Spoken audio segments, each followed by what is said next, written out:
come to you this day with thanksgiving and with thankful heart for all the blessings you bestowed upon us. Lord, we thank you. Now, Lord, as we bring the tithe and offerings to the storehouse, we ask your blessings upon them. In Jesus' name I pray. Amen.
One thing I did forget about, I found these out in the parking lot. Any reading glasses? Anybody missing reading glasses? I've got some. I don't need them yet. I will these years.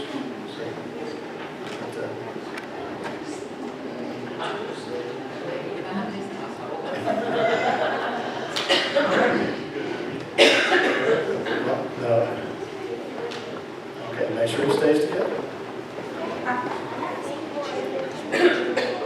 Hi, Jensen.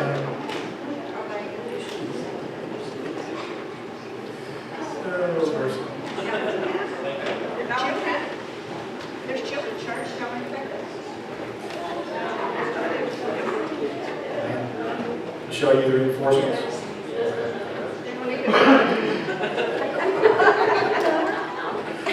Oh, mercy. So, I have a confession to make. If y'all know me well enough, y'all know this. I have an addiction. I have a really bad addiction, besides food in general. But I have an addiction to Subway.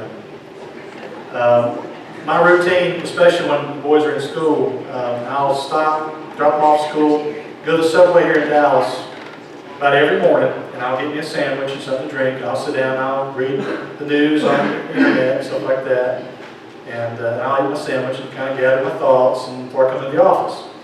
And it's pretty bad when you go into a place and they know exactly what you want and how you want it. It's kind of like Mike with Country Kitchen, right, Mike? Yeah.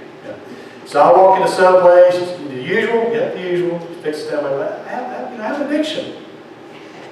Anyway, but I get treated so well. I'm not necessarily trying to advertise for the Subway, but I get treated well there. They know what I like. Good customer service. Well, a few weeks ago, the boys and I went to another Subway in Lincolnton. I'm not naming which one, there's more than one. And I got really poor customer service. Well, Subway every now and then will send me these emails asking how my experience was, and I was honest. I didn't sugarcoat it. I was honest about my experience. I wasn't expecting any type of phone call or email or any type of response, but I got an email asking about my experience and apologizing and seeing what they can do to make it right as far as for the next customer and for me as well. And I was like, that's good customer service. That's good. I got a response. I wasn't expecting a response. I was expecting my email to get lost somewhere, stuck in a desk, or maybe deleted. But I got a response. That's, I wish more places were like that. I wish more places were responsive to the customer, but not always. You see, oftentimes we feel like we don't get a response from God, don't we? Trials of life come along, we pray, we beg, we plead, we hurt, and it sometimes feels like God is distant. God isn't there. God doesn't care. In fact, I had to talk to somebody this week, talking about an issue, and they're saying, I pray, and I just wonder if God even cares. And I reminded that individual, life gets that way. The Psalms remind us of that. We hurt, we ache. One of the things the psalmists often remind us of is that not only do we hurt and we ache, but God is listening. God is there. God is still Lord. It may not feel like it, but He is. So I want us to look today at a story that we know so well, probably. For me, anytime I think about Moses, I think about Charlton Heston and the Ten Commandments. The big old beard, the hair, and everything. Yul Brynner saying, Moses, that whole thing. Let's look at the burning bush story this Sunday and next Sunday. And let's look at this story and see if there's anything we've missed. I could read a passage 100 times and I'll miss something. I have you digging through the Hebrew, the Greek, and all this mess, I'll miss something. But I came across these verses, 7 and 8 especially. And I think there's some things that we need to think about when we think about God being responsive to us. So I'm going to get this handy-dandy PowerPoint working. We're going to watch a little bit of a video. I'm a visual type person. I have to see things. I try to use my imagination and see this burning bush. But there was a movie that came out, oh mercy, almost 20 years ago now, called Prince of Egypt, a cartoon. My boys love it. And it's a really interesting take on the burning bush scene.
So I will stretch out my hand and smite Egypt with all my wonders. Take the staff in your hand, Moses. With it, you shall do my wonders. I shall be with you, Moses.